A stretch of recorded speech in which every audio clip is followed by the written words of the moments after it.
The official visiting season at the zoo has wrapped up, but you do have one more chance to visit the animals for the holidays. Here for Critters Uncaged, we have Scovill Zoo. Director Ken Fry joins us with a friend per usual. This friend appears to be a hedgehog.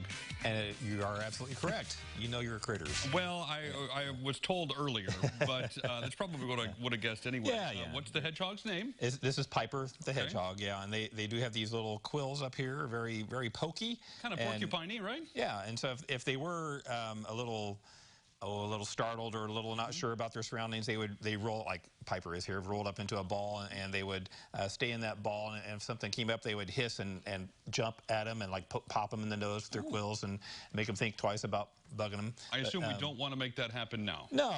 Well, there it goes, a little jump there. Yeah, a little bit. Yeah, and but they're very in garden areas, they eat a lot of insects. So actually, over in England, they're kind of one of the mascots of the gardening area. So they love to have hedgehogs, in their gardens, eating the insects and bugs and things. So they're kind of like good luck charms, over in England. I prefer hedgehogs to spiders. I know spiders kind of do the same thing. They do the same thing, yeah. They do a good job. But they only live 2 or 3 years in the wild. They're really not that long lived of a critter.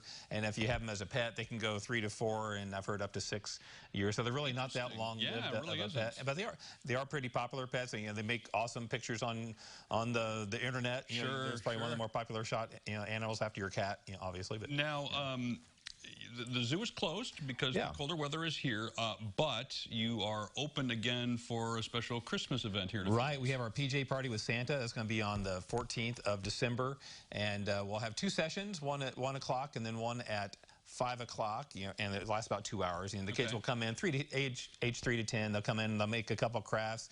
Mrs. Claus makes a whole bunch of cookies, sugar cookies. They get to decorate, and then, of course, you get to meet some cool animals as well. And then Santa and Mrs. Claus come, and you get to hear a story from them and take pictures with them, and it's a fun time.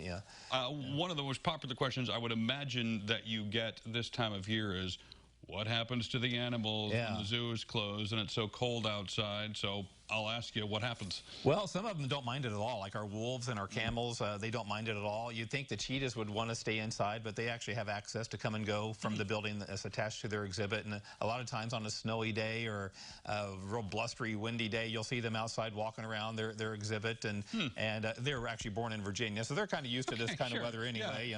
They've grown up with this.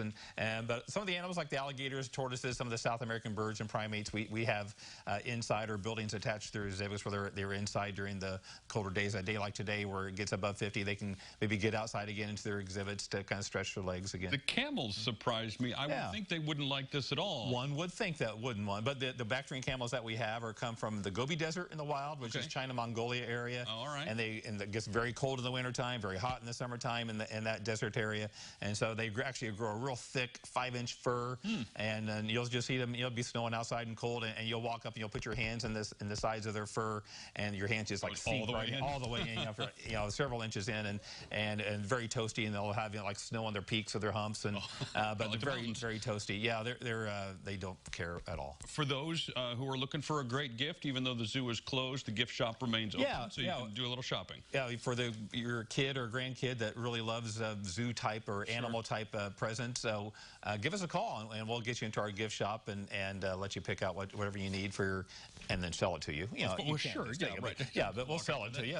And memberships, a lot of memberships are sold as a great gift to give this at the holiday time, and so people do that a lot too. So if you think of membership at the zoo or just a toy, or we can help you out. Sounds good. Well, thanks for bringing Piper along, and good luck at the event with Mr. and Mrs. Claus. Yeah. And we'll see you here soon. It's a fun time, All right. We'll connect you with all those details on our Facebook page. You can just search for CI Living right there.